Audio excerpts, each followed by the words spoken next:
नमस्कार विद्यार्थी मित्रांनो, मला बाजाराला जायचं नाही या पाठात पुन्हा एकदा तुमचे स्वागत। आज आपण बालभारती पाठ्यपुस्तकातील धडा क्रमांक 19 अभ्यासणार आहोत आणि या धड्याचा हा सेशन क्रमांक 3 आहे। या धड्याचे 2 भाग आतापर्यंत आपण अभ्यासलेला आहोत। उर्वरित परिच्छेद आपण या सेशन मध्ये अभ्यासणार आहोत आणि नंतर मग पाठाखालील स्वाध्याय संक्षिप्त रूपाने जाणून घेणार आहोत। चला तर मग आता आपण पाठाकडे वळूया। विद्यार्थी मित्रांनो, मला बाजाराला जायचं नाही हे एक पथनाट्य आहे आणि या पथनाट्याच्या माध्यमातून एक छानपैकी संदेश आपल्याला या पाठाद्वारे देण्यात आलेला आहे की आतापर्यंत आपण पाहिलेलं आहे की प्लास्टिकच्या अतिवापरामुळे त्याचा परिणाम केवळ मनुष्यावरतीच होत नाही तर सगळ्या सजीवांवरती होत आहेत की जी जनावरं असतात ते काय खात असतात, कचऱ्यामध्ये खाद्यपदार्थ शोधत असतात आणि मग त्यावेळेस असे रस्त्यावर फिरणारे जे जनावर असतात ते चारा समजून किंवा खाद्यपदार्थ समजून असे प्लास्टिकच्या पिशव्या चघळतात आणि त्यांच्या पोटामध्ये गेल्या कारणाने त्यांना बाधा होते आणि ते मरण पावतात। त्याचप्रमाणे हे सगळ्या गोष्टी टाळल्या जाव्यात म्हणून सरकारने विविध कायदे सुद्धा केलेले आहेत। ह्या आधी सुद्धा आपण पाहिलेलं आहे की समुद्राच्या पाण्यामध्ये जे जलचर आहेत ते जलचर प्राण्यांवरती पण अशा ह्या प्लास्टिकचा कचरा त्यांच्या पोटात गेल्या कारणाने त्यांचा मृत्यू होत आहे। मग सजीवांना वाचवण्यासाठी सरकारने केलेला आहे कायदा आणि ह्या कायद्याचं पालन सर्वत्र व्हावा म्हणून सर्वीकडे आदेश सुद्धा देण्यात आलेले आहेत।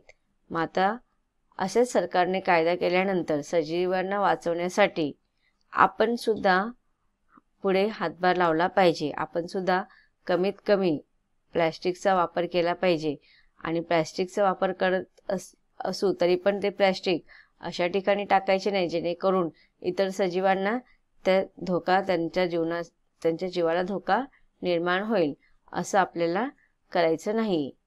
दुसरा व्यक्ती म्हणतो, खरंच की काय बाई, आपण अन पोरं बाळ खाणार काय, आपली काळी माय ओसाड होत आहे। बघा आता इथे अजून एक आपल्या जीवनाचं विदारक सत्य इथे सांगितलेलं आहे की आता जे आपण जीवन जगत आहोत आपण कशामुळे जगतोय तर अन्न आपल्याला 2 वेळेचं अन्न आपल्याला मिळतं आणि हे 2 वेळेचं अन्न आपल्याला कुठून मिळतं तर शेतातून मिळतं। शेतकरी जेव्हा शेतामध्ये धान्य पिकवतात ते धान्यामुळे आपलं पोटाचा निर्वाह होत आहे। पण शेतकरी तरी आता काय करणार आहे, कारण की जमिनीची जी प्रत आहे ती अत्यंत खालवलेली आहे।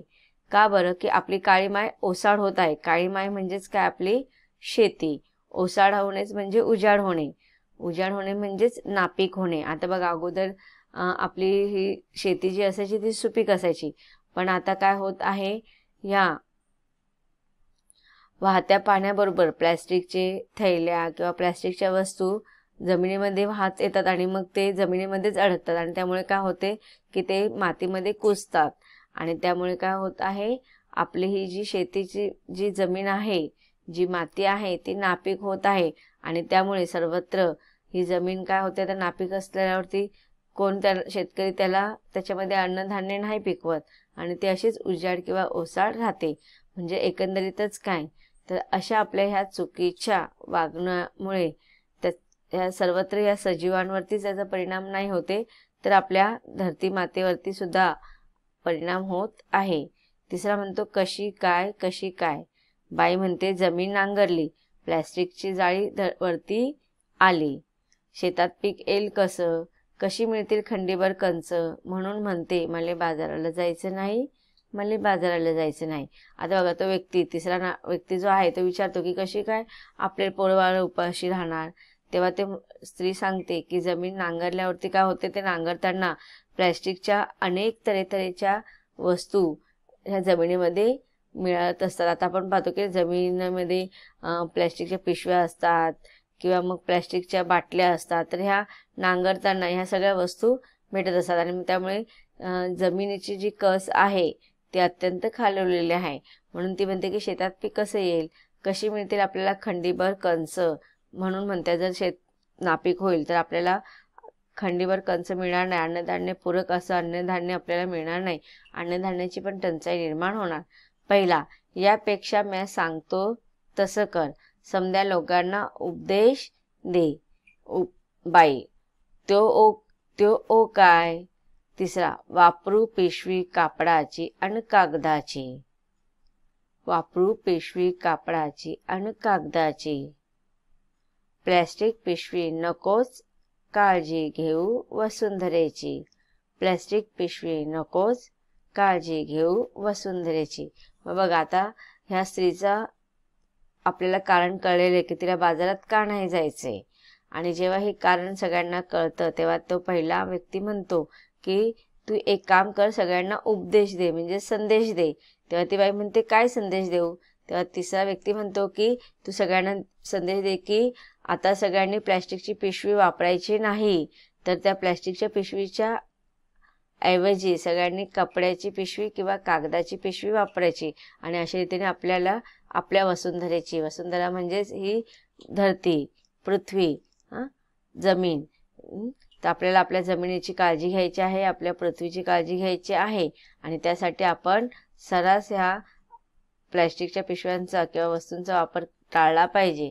आणि त्याऐवजी आपण पिशवी कपडे किंवा कागदाची पिशवी वापरली पाहिजे. आता पुढे म्हणत आहे की आता तरी बाजारात जाशील की नाही? मग बाई म्हणते वय वय वय, पर मी प्लॅस्टिक थैली हातात धरणार नाही, मला बाजाराला जायचं आहे. मग बघा, अशा रीतीने सगळ्यांनी समजून सांगितल्यावरती ती स्त्री बाजाराला जायला तयार होते. आणि मग तेव्हा ती म्हणते की मी बाजारात जाताना प्लॅस्टिकची पिशवी मुळीच नेणार नाही, कापडाची किंवा कागदाची पिशवी नेईन. आणि अशा रीतीने मला बाजारात जायचं आहे. मग सर्वजण एकत्र येऊन म्हणतात चला चला चला बाजाराला चला, कापडाची थैली घेऊन बाजाराला चला. इथे बघा, आता सगळेजण मस्तपैकी आनंदाने बाजाराला निघालेले आहेत. सगळ्यांनी आपापली पिशवी घेतलेली आहे. आणि ती पण कोणती आहे? तर ती आहे कपड्याची. कागद कपडाच वापरा, कागद कपडाच वापरा, नको प्लॅस्टिकचा कचरा, नको प्लॅस्टिकचा कचरा. होत नाही त्याचा निचरा, आर्ततेने सांगते वसुंधरा. होत नाही त्याचा निचरा, आर्ततेने सांगते वसुंधरा. कागद कपडाच वापरा. तर बघा, इथे आता आपल्याला हे बोधवाक्य आहे. आता तुम्ही बघा, बऱ्याचशा विषयावरती तुम्हाला शाळेतले शिक्षक बोधवाक्य तयार करायला सांगतात. त्याप्रमाणे इथे बोधवाक्य आहे की काय? कागद कपड्याचाच वापर करा, प्लॅस्टिकचा कचरा नको आपल्याला. आणि कारण का नको? कारण की त्याचा विल्हेवाट, निचरा म्हणजे त्याची विल्हेवाट लावणे, तर तिचा काही निचरा होत नाही. आणि त्यामुळे वसुंधरा ह्या जीव तोडून सगळ्यांना विनंती करत आहे की सांगत आहे की सगळ्यांनी कागद कपडाच वापरायचा आहे. विद्यार्थी मित्रांनो, आता आपण या पाठाचा स्वाध्याय अभ्यासूया. प्रश्न क्रमांक 1, 3-4 वाक्यात उत्तरे लिहा. इथे तुम्हाला 3 प्रश्न विचारलेले आहेत. तर ह्या 3 प्रश्नांची उत्तरासकट आपण जाणून घेऊया की ह्या प्रश्नांची उत्तरं काय आहेत. प्रश्न क्रमांक 1, बाजाराला जायचे नाही असे बाई का म्हणतात? उत्तर, बाजारातून वस्तू प्लॅस्टिकच्या पिशवीतून आणाव्या लागतात. वस्तू डब्यात भरून प्लॅस्टिकच्या पिशव्या फेकून दिल्या जातात. त्या गटारात अडकून नाल्यातून वाहत असतात, म्हणून बाजारात जायचे नाही असे बाई म्हणतात. पुढचा प्रश्न आहे 2, कॅरीबॅगा इतरत्र फेकून दिल्याने काय घडते? उत्तर आहे, कॅरीबॅगा इतरत्र फेकून दिल्याने गटारी तुंबतात, जनावरे त्या चारा म्हणून खाऊन मरतात, समुद्रकिनाऱ्यावरची कासवांसारखे जलचरही मरतात, शेतात पीक येत नाही, म्हणून कॅरीबॅगांपासून सजीवांपासून अशा रीतीचा धोका असू शकतो. प्रश्न 3, बाईच्या हरणीचे मरण का ओढवले? उत्तर, बाईची हरणी नावाची म्हैस होती. तिने चारा समजून प्लॅस्टिकच्या कॅरीबॅगा चघळल्या, त्या तिच्या पोटात गेल्या, म्हणून बाईच्या हरणीचे मरण ओढवले. प्रश्न क्रमांक 2, असे का घडले? याच्यामध्ये पण 4 प्रश्न विचारलेले आहेत. आता हे 4ही प्रश्न आपण उत्तरासकट बघूया. प्रश्न 1, काळी माय ओसाड झाली. उत्तर, नांगरलेल्या जमिनीतून प्लॅस्टिकची जाळी अडकते, शेतात पीक येण्याचे होते, म्हणून काळी माय ओसाड झाली. पुढचा प्रश्न आहे 2, सरकारने आदेश काढून संदेश दिला. उत्तर, प्लॅस्टिकच्या कॅरी बॅगमुळे जनावरांचे मरण ओढवते, शिवाय सजीवांच्या जीवाला धोका निर्माण होतो, म्हणून सरकारने आदेश काढून संदेश दिला. पुढचा प्रश्न आहे 3. समुद्र किनाऱ्यावर जलचर मरून पडले. उत्तर आहे समुद्रातील पाण्यात प्लॅस्टिकच्या कॅरी बॅगांचा विळखा बसला, म्हणून समुद्र किनाऱ्यावर जलचर मरून पडतात. 4. बाई बाजाराला जायला तयार झाल्या. उत्तर, प्लॅस्टिकची पिशवी वापरायची नाही, त्याऐवजी कापडाची किंवा कागदाची पिशवी वापरून पृथ्वीची काळजी घ्यायचे प्रतिज्ञापूर्वक ठरवले, म्हणून बाई बाजाराला जायला तयार झाले. प्रश्न क्रमांक 3. कोण कोणास व का म्हणाले? अ. सांग रे बाबा सांग, मला आठवत नाही, पेपरात आले तरी काय? उत्तर, असे तिसरा पहिल्याला म्हणाला. प्लॅस्टिक नका वापरू असा संदेश बातमीतून दिला. हे पहिल्या व्यक्तीने सांगितले, म्हणून तिसऱ्याने हे वाक्य उच्चारले. दुसरं पाहूया कोण कोणास म्हटल्यामध्ये. 2. प्लॅस्टिकची जाळी वरती आली असे बाई तिसऱ्याला म्हणाले. तिसऱ्याने काळी माय ओसाड कशी होते हे बाईला विचारले, म्हणून बाई तिसऱ्याला असे म्हणाली. पुढचा प्रश्न आहे कोणकोणत्या प्लॅस्टिक वस्तूंचा पुन्हा वापर करता येईल याबाबत मित्रांशी चर्चा करा व त्याची यादी तयार करा. आधी ते बघा, घरातील प्लॅस्टिकच्या दुधाच्या पिशव्या, दवाखान्यातील औषधांच्या बाटल्या, सलाईनच्या बाटल्या, प्लॅस्टिकची खेळणी यांचा पुन्हा वापर करता येईल. प्रश्न क्रमांक 6. ओला कचरा व सुका कचरा यामध्ये कोणकोणत्या वस्तूंचा समावेश होतो याबाबत मित्रांशी चर्चा करा आणि त्याची यादी तयार करा.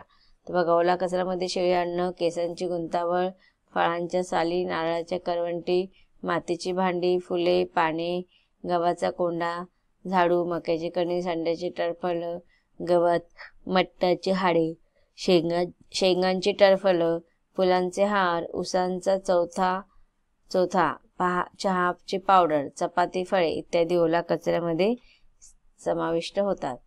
सुके कचऱ्यामध्ये प्लॅस्टिकची पिशवी, टायर, रिकामे पाऊच, जुने कपडे, थर्माकोल प्लेट, ग्लास, काचेच्या वस्तू, प्लॅस्टिक बाटल्या,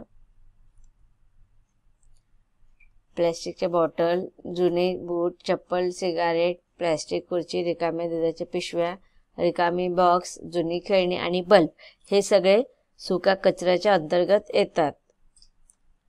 पुढचा प्रश्न आहे प्लॅस्टिक पिशव्यांचा वापर बंद केल्याने कोणकोणते फायदे होतील याची कल्पना करा आणि लिहा. उत्तर आहे समुद्रातील जलचर सुखाने जगतील. दुसरा आहे रोगराई होणार नाही. तिसरा आहे प्लॅस्टिक खाऊन गुरे मरणार नाही, गटारी तुंबणार नाहीत, यामुळे पाऊस पडल्यानंतर शहरे पाण्यात बुडणार नाहीत, सांडपाण्याच्या वाटा मोकळ्या होतील, शेतांची हानी होणार नाही, पर्यावरण रक्षण व संवर्धन होईल. तर विद्यार्थी मित्रांनो, अशा रीतीने आपण ह्या पाठाचा 3 भागामध्ये परिच्छेद अभ्यासलेला आहे आणि शेवटी आपण पाठाचा स्वाध्याय पण घेतलेला आहे. हा पाठ इथे संपतो. धन्यवाद.